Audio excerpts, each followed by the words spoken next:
Dia mendadak memerlukan 50 juta. Kebetulan melihat ada berita meminjam jasa hamil dibiayai 50 juta. Dia pun tanpa berpikir jauh menemui wanita tersebut. Tak disangka beneran dilakukan.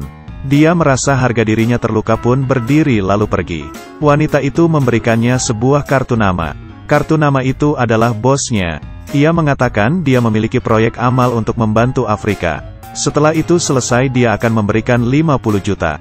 Proyek apa ya? Yaitu menyuruhnya untuk memasukkan barang antik ini ke dalam perutnya.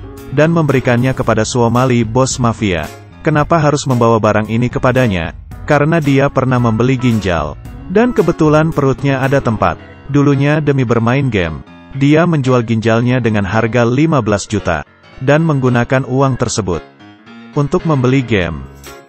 Bila tidak menyelesaikan permainannya, dia tidak akan memedulikan apa-apa. Melihat dia melepaskan sarung tangannya.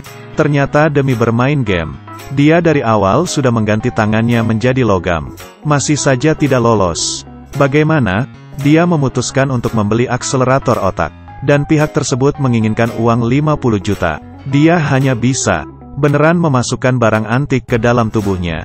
Baru saja turun dari pesawat, dia sudah tangkap oleh agen rahasia. Dan memohonnya untuk meletakkan alat pelacak di barang antik tersebut. Kalau tidak akan membunuhnya, dia pun hanya bisa mengiyakan, dan melakukan operasi lagi. Setelah barang sampai, karena ketahuan diletakkan sesuatu, di saat ingin membunuhnya, tak disangka dia kuat, dan kabur keluar, bahkan membantu menolong anak presiden.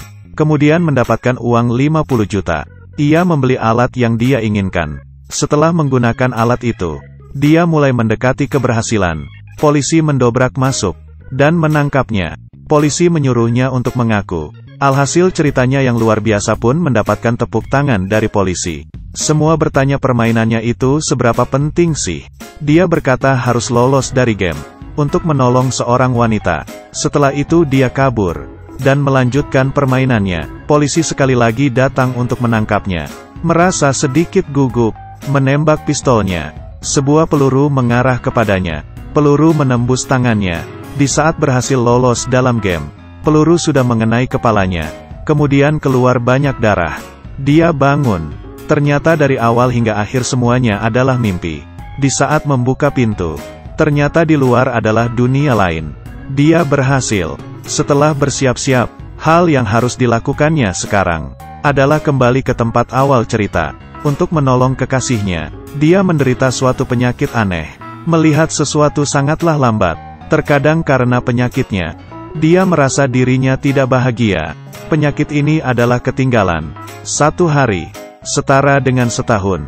Hal ini sama sekali membuat dia dengan dunia tidak bersatu. Sendirian merasa aneh. Sendirian menderita. Hingga ingin mati. Di hari dia naik ke atas atap bangunan.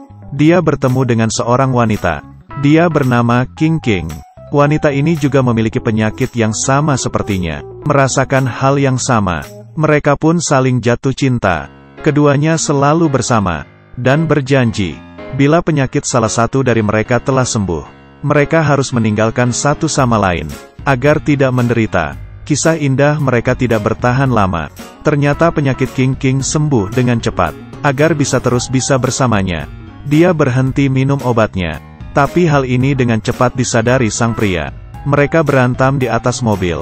Dan King King menyuruhnya untuk menurunkannya. Kemudian ditabrak mati oleh truk. Dan dia kehilangan ingatan. Dia terdampar ke kegelapan. Duduk di kursi taman selama 1 jam. Tak disangka dunia luar sudah berlalu setengah tahun. Dan dia melewati hari pemakaman ayahnya. Hanya menerima surat peninggalan ayahnya. Di dalamnya ada kertas. Bertuliskan, jangan menyerah. Kamu bisa menolong King. Ini bukan ayahnya yang tulis, tapi pamannya yang menghilang 20 tahun yang lalu. Juga meninggalkan CD. Kenapa pamannya tahu tentangnya dengan King King? Dia mencari tahu tentang hal tersebut, dan mengingat apa yang dikatakan pamannya. Hanya dengan membuka permainan ini, maka kamu akan masuk ke dunia waktu. Dia akhirnya mengerti dengan apa yang dimaksud pamannya. Dia segera memasukkan CD tersebut dan memulai permainannya. Tapi permainan ini sangatlah susah. Mau main bagaimanapun tetap kalah.